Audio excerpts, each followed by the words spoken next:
guys, it's me Anne and I'm back with another video. Today's video is going to be more so along the lines of, being on YouTube and being a YouTuber, especially at this size. I'm sad that I gotta make this disclaimer every time, but please don't come for me. I am well aware that I am little fish, but this is just information and I'm sharing it and you're free to ignore it, or you can listen to it if you learn something, just that's it. So with that said, today we're going to talk about YouTube networks. So as you know, let's start with what a YouTube network is. A YouTube network is a ripoff. End of story. Any questions? Okay, no, but for real, a YouTube network is like Style Hall, BBTV, and there are others to name a few. But basically what a network does is sell you dreams. Okay, I'm sorry. Seriously. No, but they do sell you dreams, but, let me be fair. A YouTube network essentially promises to help you, the YouTuber, grow, and in return, they receive a percentage of your earnings.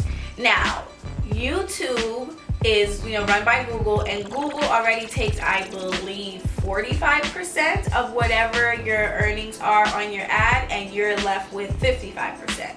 So out of that 55%, or whatever percentage it is that you're left with, your YouTube network would want to take like 30% or 20% or whatever the case is.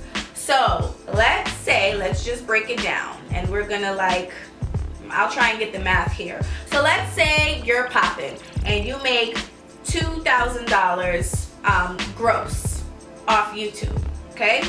And then YouTube takes 45%, and that leaves you with $1,100. Of that $1,100, right, in which you are already missing 9, your network could potentially want to take 30%, which would leave you with $770. So you could go from making $2,000 to being left with $1,100 to then being left with $770. Like, a network is worse than the IRS, or could be. But it's all how you negotiate. So that's my not so unbiased opinion of what a network is.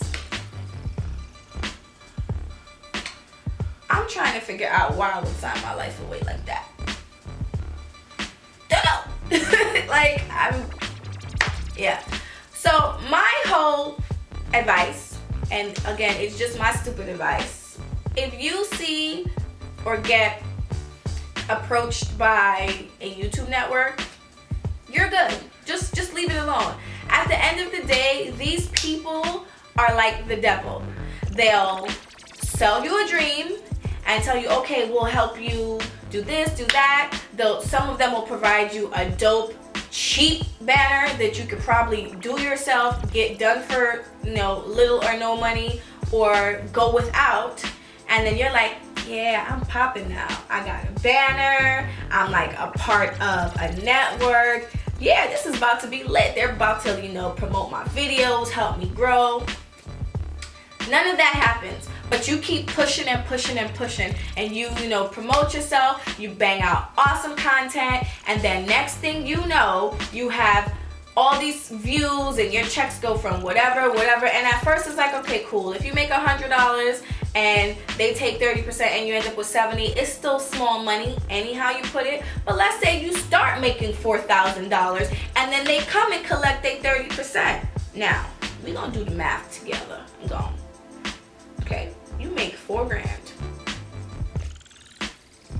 and they take 30% of that, you end up with $2,800. That means they would have taken $1,200. You see, it's not cute anymore when you start dealing with real money. So that's how you have to think. Think ahead. You're small now, probably won't be small forever. You might quit before you grow. Who knows? Just don't sign your life away. I ain't gonna do it. I don't suggest you do it. If you have any questions, comments, or even stories about, networks that have approached you and how you've managed, or even if you're within a network and you're trying to get out or whatever, leave those down below because everyone needs to hear them. Like, you know, we all need to kind of each one help one and stop letting these networks, you know, get our point, honey, because it's cool and small when you're dealing with a little $100 there, $100 here. I sound like such a broken person, honey. Right, $100 there, $100 here. But when you start talking real money, thousands of dollars, and you realize that you can go from 4 to 2